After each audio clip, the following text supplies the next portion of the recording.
This is a bike pavilion. It can be used for storing bikes, or it can be used as a shelter conveniently placed next to a fire pit to host parties. In order to understand how we got here, however, we need to rewind back to 2020. In the early months of 2020, right before the pandemic locked everything down, Lancaster Evangelical Free Church had just finished their multi-million-dollar church addition. The church had been rather cramped, so over a couple of years they had carried out their building plan to expand their facilities. They spared no expense, building a large auditorium, new classrooms and offices, a lounge for high schoolers, and even a cafe. Only one critical thing was missing: a bike pavilion.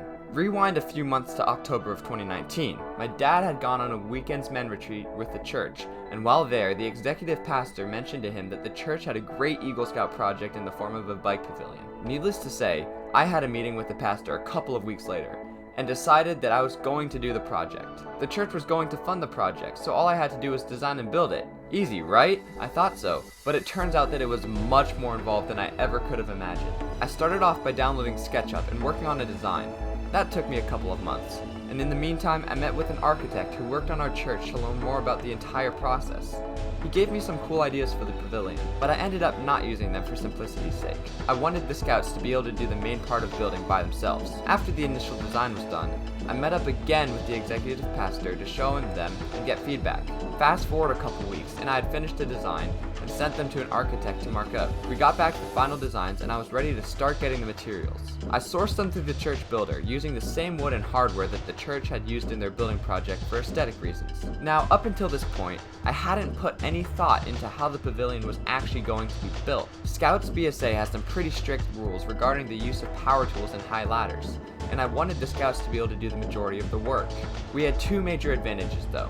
The concrete pad was pre-poured with the footers installed, and we didn't have to do the shingles on the roof. That still left the problem of power tools and ladders though. Fortunately, I found solutions for both. The building team for the church pre-cut and pre-drilled all of the wood so that we didn't have to use saws or drills. They also set in the uprights so that we didn't have to worry about getting them square with a bunch of teenagers. I also managed to get one of my friends and his dad, who works in carpentry, to come and help with the roof.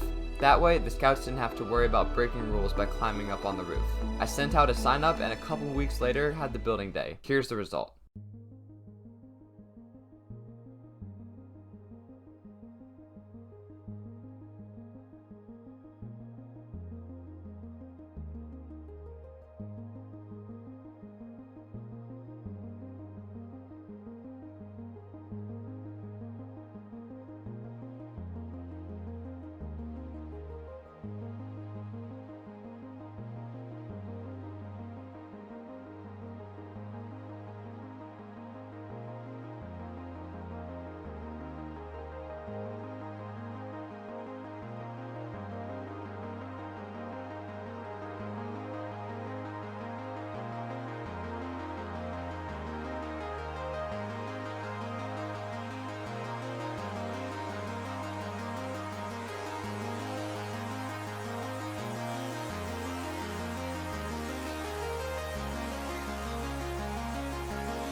It went well. Like, honestly, it went much better than I expected, and I learned so much, mostly about effective communication and following up. It's crazy how much the speed of a project can be affected by how organized the team is. Between communication, scheduling, and carrying out tasks, it's a lot to do at once. But I definitely learned a whole lot, and now, LEFC has an awesome bike pavilion to use for storing bikes and the occasional host to a party.